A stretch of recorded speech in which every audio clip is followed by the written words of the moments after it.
Hong Kong, CNN Business before the pandemic, Tim Chu, teacher and vice principal of Hong Kong's True Light College, looked at his students' faces to gauge how they were responding to classwork. Now, with most of his lessons online, technology is helping Chu. An AI-powered learning platform monitors his students' emotions as they study. The software, 4 Little Trees, was created by Hong Kong-based startup Vine. While the use of emotion recognition AI in schools and other settings has caused concern, founder Viola Lam says it can make the virtual classroom as good as, or better than, the real. Students work on tests and homework on the platform as part of the school curriculum. While they study, the AI measures muscle points on their faces via the camera on their computer or tablet, and identifies emotions including happiness, sadness, anger, surprise and fear. Facial expression recognition AI can identify emotions with human-level accuracy. The system also monitors how long students take to answer questions, records their marks and performance history, generates reports on their strengths, weaknesses and motivation levels, and forecasts their grades. The program can adapt to each student, targeting knowledge gaps and offering game-style tests designed to make students perform 10% better in exams if they have learned using 4 Little Trees, says Lam.Read MoreLam, a former teacher, recalls finding out that certain students were struggling only when they got their exam results, by which time she launched 4 Little Trees in 2017, with $5 million in funding, to give teachers a chance for earlier intervention. The number of schools using 4 Little Trees in Hong Kong has grown from 34 to 83 over the last year. Prices range from $10 to $49 per student per course.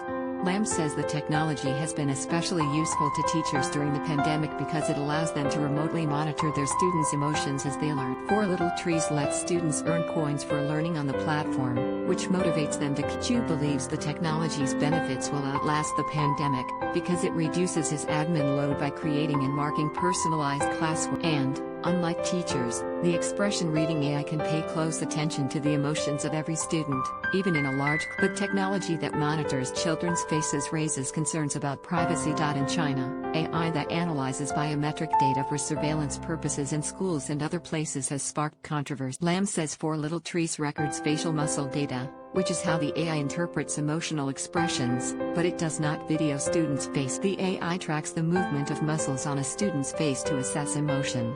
For example, if the corners of their mouth are raised, the machine detects happiness. Pascale Fung, director of the Center for AI Research at Hong Kong University of Science and Technology, says transparency is key to maintaining students' privacy. She says developers must get consent from parents to collect students' data, and then explain where the data is going to go. Racial bias is also a serious issue for AI.